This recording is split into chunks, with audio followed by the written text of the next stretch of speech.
अहाँ सब गोटा के सादर प्रणाम करै छी। आज हम अहाँ सबके एकटा खिलौना गीत सुनाबि रहल छी। अहाँ सबके नीक लागत तऽ हमर चैनल के सब्सक्राइब जरूर करम और वीडियो के लाइक सेहो करम और कमेंट करके बताएम कि अहाँ सब गोटा के कैसन लागल, काकि हमरा तो बड़ नीक गीत लागल। तो सुनू ई खिलौना गीत।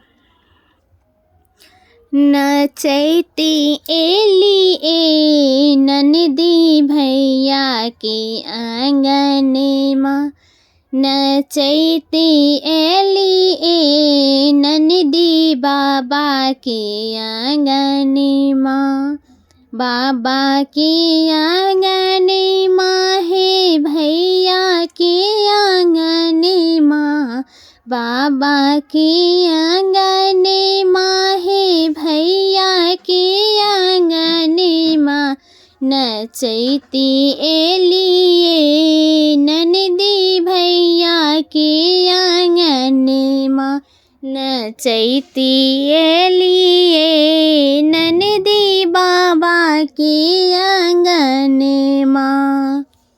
अभी तीन नदिया टनक बोली बोलली, अभी तीन नदिया झनक बोली बोलली, गढ़ा दिया है, गढ़ा दिया है भौजी हमर हाथ कंगना, गढ़ा दिया है भौजी हमर हाथ कंगना, गढ़ा दिया है भौजी हमर हाथक कंगना, नचैती एली ननदी भैया की आंगन माँ, नचैती एली ननदी बाबा की आंगन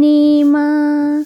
अंगना अंग्रेजी बाजा दुआरे बजनिया, अंगना अंग्रेजी बाजा दुआरे बजनिया, मरबा पर नाचे है, मरबा पर नाचे है मोरा ननदी नचनिया, मरबा पर नाचे है मोरा ननदी नचनिया, नचैती एली है, नचैती एली है ननदी भैया के आंगन माँ, नचैती एली ननदी बाबा की आंगन माँ।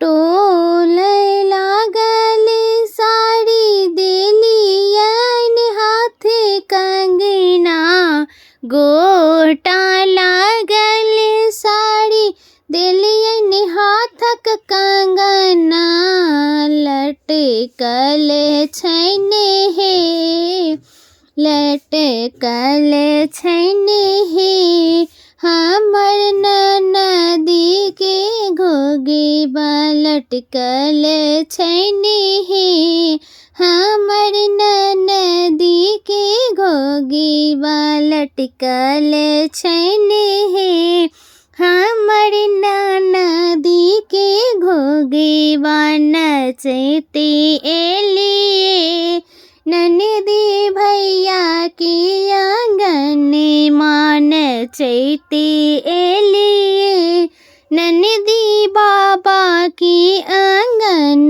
माँ। आसी टोली पड़ोसी घूमे करली पंचायती, टोला पड़ोसी घूमे करै छथि पंचायती, नहीं दिलक हे, नहीं दिलक हे भौजी पैर के पैजनिया, नहीं दिलक हे भौजी पैर का पैजनिया, नहीं देलक हे भौजी पैरक पैजनिया नचैती एली हे ननदी भैया के आंगने माँ नचैती एली हे ननदी बाबा के आंगने माँ नचैती एली हे ननदी भतीजा के आंगने माँ। तो कहू अहाँ सबके गीत कैसन लागल। गीत सुना के लिए बहुत बहुत बहुत धन्यवाद।